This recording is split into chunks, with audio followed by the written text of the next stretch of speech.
안녕하세요. 명품 토익 유나쌤입니다. 드디어 오늘 여러분들 12월 마지막 시험을 보러 지금 이제 열심히 시험장으로 가고 있을 텐데 어떻게 다들 준비는 잘 했는지 모르겠네요. 일단은 날씨 많이 추워가지고 시험 볼 때 안 춥도록 핫팩이랑 이런 거 잘 챙겨야 될 것 같고, 또 신분증 이런 거 잘 챙기시고, 아무래도 이제 20일 시험 같은 경우는 우리가 이제 마지막으로 올해 마지막으로 이제 선물 같은 점수를 줄 수 있을 거다라고 이제 얘기를 했는데, 정말 그렇게 나올 수 있게끔, 그렇게 여러분들이 시험을 잘 볼 수 있게끔 그랬으면 좋겠고, 일단은 우리 뭐 늘 하듯이 시험 보기 전에 여러분들 배웠던 거 살짝 정리를 좀 하자라고 하면, 기본적으로 우리 파트 5 같은 경우는 빈칸 채우기이기 때문에 자꾸 지금도 습관적으로 문제를 뭔가 해석을 해서 거기에 어울리는 단어를 찾아서 이제 문제를 풀어야겠다고 생각하는 친구들이 종종 있을 거예요. 근데 이제 그렇게 하면은 시간도 오래 걸리지만 정확도가 떨어질 수 있기 때문에 우리 품사 문제인지 아니면 어휘 문제인지를 꼭 구분을 해서, 품사 문제는 품사 문제스럽게, 그래서 문장 구조나 우리가 외워야 됐던 공식들 막 적용하면서 가고, 어휘 문제는 어휘 문제스럽게 해석을 살짝 해서 보게 되는데,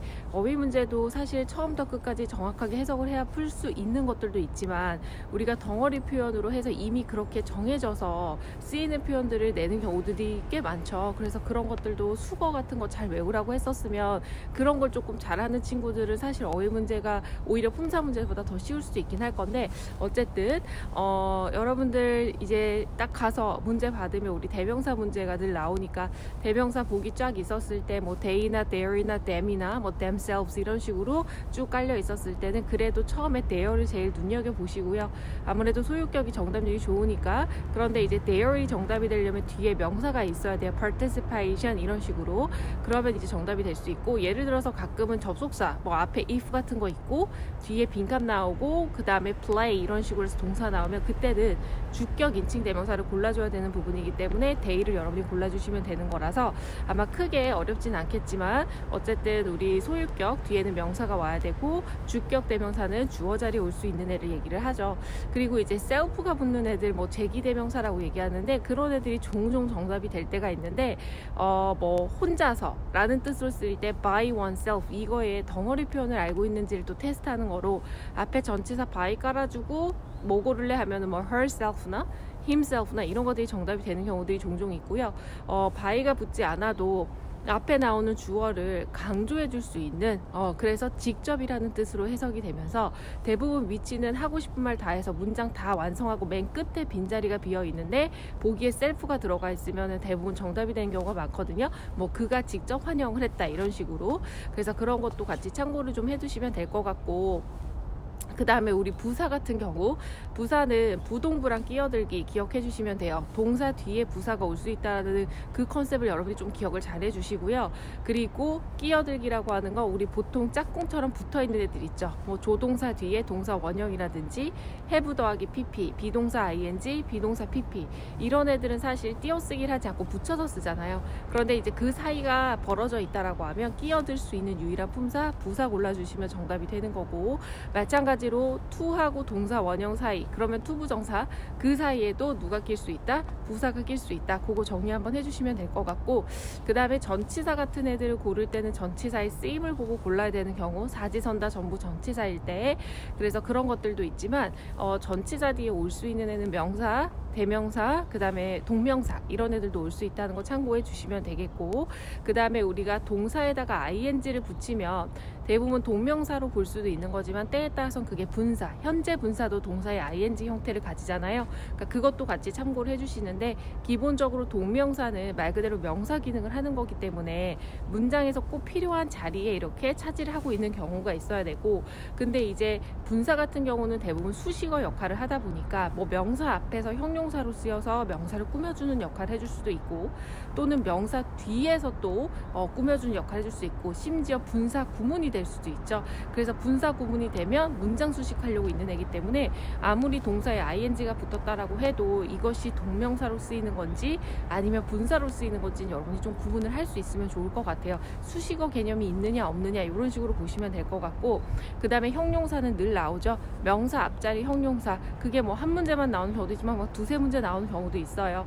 형용사는 명사 바라기, 명사만 소식해 줄 수 있는 유일한 품사라고 보시면 되고, 그리고 거기서 우리가 해서 조금 하자해서 우리 관부형명, 소부형명 뭐 이런 얘기 하잖아요.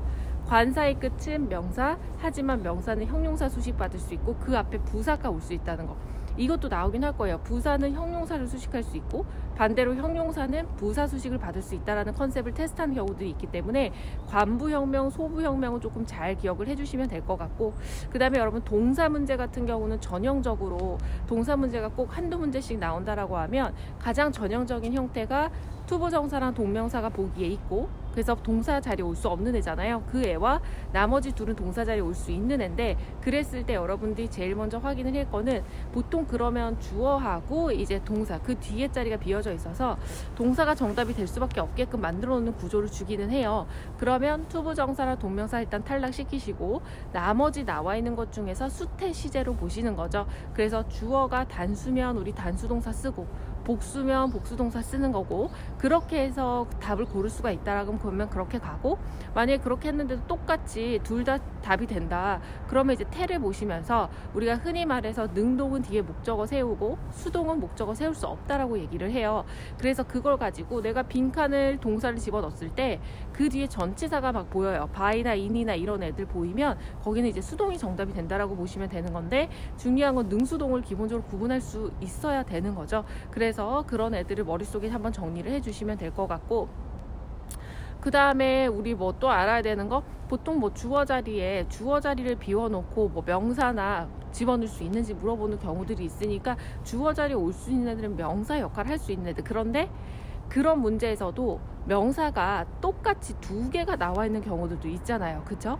그러면 예를 들어서 뭐 우리가 봤었을 때 명사라고 하는 attendance라고 하는 게 나올 수도 있고 또 attendant라고 하는 애도 명사로 나올 수 있으면 둘 다 명사가 정답이 될 수 있다고 했을 때 그때 이제 마지막 어휘로 여러분이 봐주셔야 되는 거니까 그런 것들도 참고를 해 주시면 될 것 같고, 혹시 몰라서 혹시 관계대명사 후나 위치가 정답이는 게 나온다면 여러분 알겠지만 사람 후 동사, 사물 위치 동사 이런 것도 조금 기억을 해주시면 좋을 것 같아요. 그래서 일단은 파트 5 같은 경우는 기존에 배웠던 것들이 정리가 잘 되면 크게 어렵지 않을 것 같고요. 어휘 문제도 그냥 여러분들이 한 번쯤은 봤을 듯한 그런 어휘 문제가 많이 나오지 않을까라고 생각은 하는데, 그래도 끝까지 집중력 잘 하셔서 방심하지 말고 절대 실수해서 틀리는 거 없도록 그렇게 최대한 해주시고, 그리고 여러분 LC 같은 경우도 최대한 집중하시고, 특히 파트 1, 2 할 때 딴 생각하지 마시고, 웜업은 할 수 있는 시간이 없죠. 그냥 바로 시험에 딱 들어가면 시험 모드로 전환이 되셔야 되기 때문에 파트 1, 2 디렉션 시간 효율적으로 파트 5 최대한 풀어서 마킹까지 들어가시면서 해주시면 되겠고, 어쨌든 끝까지 집중력 유지하시면서 조금 힘들겠지만 그렇게 문제 풀어주시고, 끝나고 오늘 총평에서도 시험이 어땠었는지 어떤 문제들이 나왔었는지 한번 보도록 하겠습니다. 날씨 추운데 그래도 12월 마지막 시험 여러분 다 같이 화이팅하고 유종의미를 한번 거둘 수 있었으면 좋겠습니다. 이따가 총평할 때 또 보도록 하겠습니다. 시험 잘 보시고 화이팅!